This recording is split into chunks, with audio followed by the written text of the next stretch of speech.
এখন কতক্ষণ বাচ্চাদের সাথে দুষ্টামি করি, কখনো এই যে হুইল চেয়ার নিয়ে ঘোরাঘুরি করি, তারপরে ফোন দেখি, এমনিতেই সময় কাটা যায়। পরিবার ছাড়া ঈদ কাটানো খুবই খারাপ, কষ্টজনক। কিন্তু এখন তো আমি মানে ঠেকা মানে বাসায় যাইতে পারতেছি না।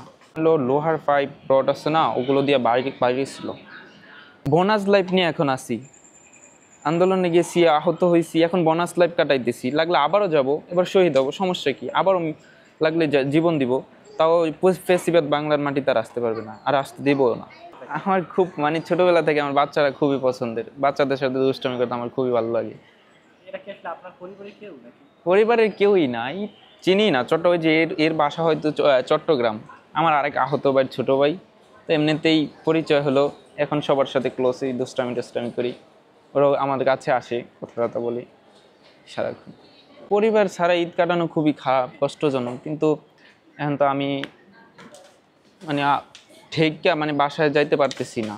অবশ্য সুস্থ থাকলে অবশ্যই পরিবারের সাথে ঈদ করতাম, কিন্তু এখন প্রচুর খারাপ লাগে। বাট কিছু করার নেই, আল্লাহ আমার কপালে নিয়তিতে যা রাখছে সেটাই হচ্ছে। না, পেশিবাদ আর কখনোই বাংলা যতই বলুক, যতই যা বলুক, আর কখনো ফিরে আসতে পারবে না।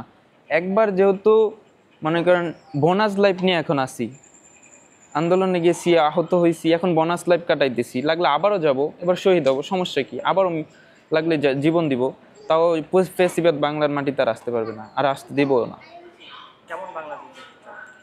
এই আমাদের স্বপ্নের বাংলাদেশ, সবার যেরকম বাংলাদেশ দেখতে চায়, কোনো ভেদাভেদ থাকবে না, শান্তি শৃঙ্খল, এরকম সব কিছু মিলিয়ে মানে আমরা বাঙালি, আমাদের একটা অধিকার যেটা আছে ওটা থাকা লাগবে।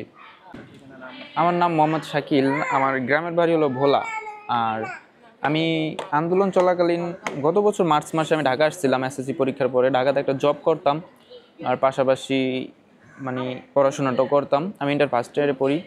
তো ওই জব চলাকালীন এদিকে ঢাকাতেই ছিলাম। তো বাড্ডার ওদিকে শাহজাদপুর, তারপরে মহাখালী ইত্যাদি ইত্যাদি এইসব স্থানে আর কি আন্দোলন করছিলাম। বড় ভাই আসছিল, ওনাদের সাথে গেছিলাম। এই আমি হলো শুরু থেকেই আন্দোলনে ছিলাম। তারপরে মনে করেন আমি 5ই আগস্ট বিজয় মিছিলে গেছিলাম, বিজয় মিছিলে গণভবনে গেছিলাম। ওখান থেকে বাসায় ফেরার পথে ছাত্রলীগ যুবলীগ কিছু লোক হঠাৎ আক্রমণ করে, প্রচুর মারধর করে, ডান পা প্রচুর মানে ইনজুরি হয়। তারপরে শরীরে টরীরে আর আমার ওগুলা সেরে গেছে, কিন্তু ডান পা বেশি ইনজুরি হওয়ার কারণে এখনও এলিজার পড়ানো আছে।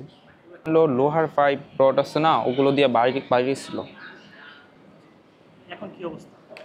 এখন মোটামুটি ভালো, আলহামদুলিল্লাহ। মনে হয় ঈদের পরে ঋণ ছুটিয়ে দিবে, হয়তো ঈদের 1 মাস পরে হাসপাতাল থেকে ছুটি পাইতে পারি। এই সেই 5 তারিখ থেকে হসপিটালে আছি।